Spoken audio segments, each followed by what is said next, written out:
আমল করার আগে কি নিয়ত করবেন? নিয়ত করবেন যে আমার নিজের সেফটির জন্য এবং আমার নিজের পরিবারের সেফটির জন্য আল্লাহ রব্বুল আলামিন যেন আমাকেও জিন শয়তান এবং মানুষের শয়তান থেকে হেফাজত রাখেন, এবং আমার পরিবারকে যেন আল্লাহ রব্বুল আলামিন জিন শয়তান এবং মানুষ শয়তান থেকে হেফাজতে রাখেন। এই নিয়ত করে মূলত আজকে থেকে আমরা আমলটা করব, ঠিক আছে?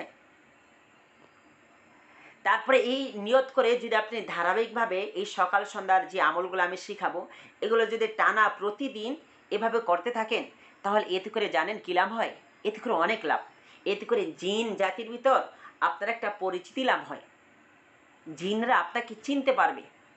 যখন দূরের কোনো রোগী আপনাকে ফোন দিবে চিকিৎসার জন্য, ওই সময় যখন আপনি ফোন করে বলবেন, আমি অমুক বলতেছি, তুই ওকে ছেড়ে চলে যা, আমি অমুক বলতেছি তুই চলে যা, এভাবে যখন ওকে ধমক দিয়ে বলবেন, আপনার ধমকের ভয়ে জিন থরথরে কাঁপতে থাকবে।